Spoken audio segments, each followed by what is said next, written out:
How do I stop thinking about my ex constantly? How in the world do I turn it off? That's what I want to cover in today's video. This question was actually submitted to me inside of my app. And so if you haven't downloaded my free app, the link is in the description. You can submit your questions in there if you want some help, and I will answer in video format just like this. There's also incredible content in there, including my Divorce Recovery Academy, which is absolutely free, so you can start feeling better. This is something that gets brought up quite often. How in the world do I stop thinking about my ex? And people just want to stop thinking about him because we feel like that's what's going to make us feel better. But first, we got to understand what's causing it, okay? I'm going to keep this very short and very simple and straight to the point. We are the patterns that we constantly practice. At the end of the day, it doesn't really matter what people tell you. You are not anything else besides what you practice every single day. And this person didn't tell me how long they've gone through this breakup or this divorce. And so more than likely what's happened is you've gone through a breakup, you've gone through this divorce, and you have been trying to find closure by asking yourself why. Why did they do this? Why did they treat me this way? Why wasn't I enough for them? I wonder what they're doing now. And you spent so much time practicing this pattern of thinking that now that is the pattern that you naturally just practice every single day. And so it's really hard just to stop it. Another reason why you're probably still thinking about your ex so much is because there's still some level of attachment. And we use all these terms for attachment, and I like to just keep it very simple, okay? If I have this water bottle, this is the best example I have with me right now. If I have desire for this, I will be attached to it. If I can stop wanting this, I'll naturally want to put it down and I won't pick it up again. It's got to be the same thing with your ex.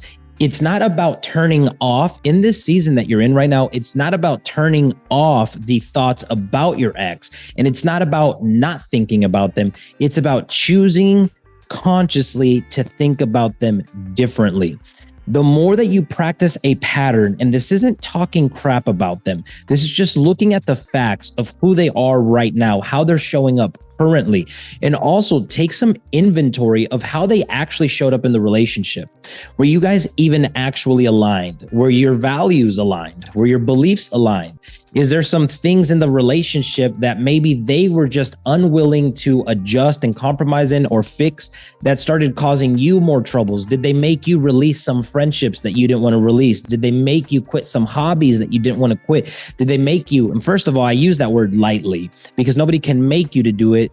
You made the choice to stop doing those things. But did they influence you in those decisions? If they did, then start asking yourself this question: is that the ideal partner that I want to be with?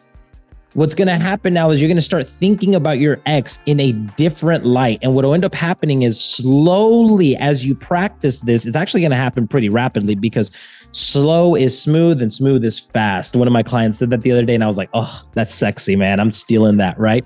And so you slowly, what's going to start happening is your desire for your ex is going to start decreasing. You're going to be like, I don't really want to hold on to this anymore. And it's going to start happening subconsciously. And you'll begin to put it down.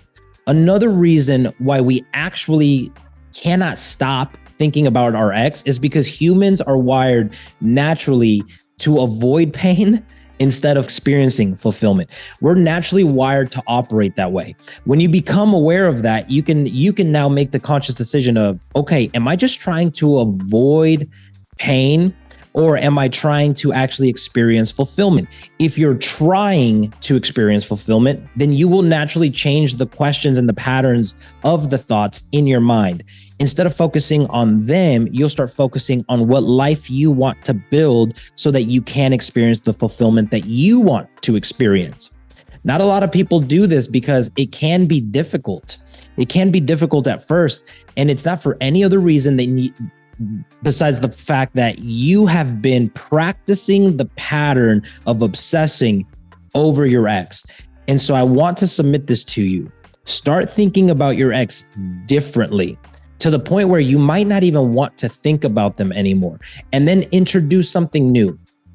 Introduce, what do I want to do with my life? What do I want my life to look like? How would I want to be 5 years from now? If I was healed and doing great in life in 5 years, what would that version of myself look like?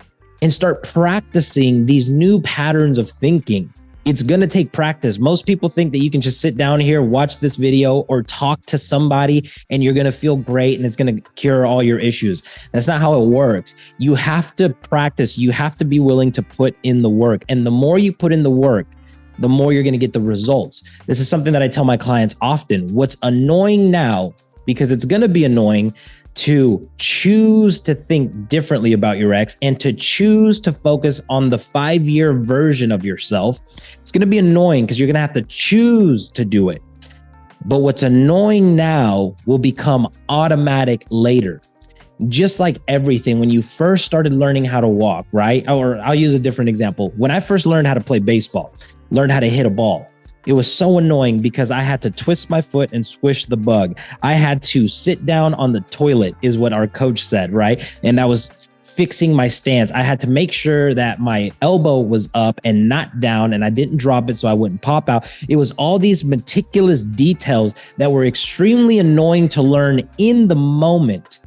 But later on in life, they became automatic, and it's just how I swung the bat.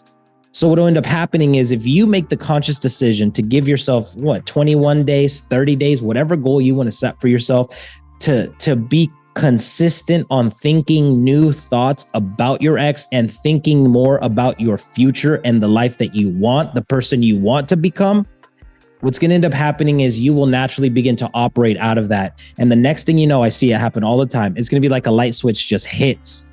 And all of a sudden you're like, wow, I haven't been thinking about my ex as much.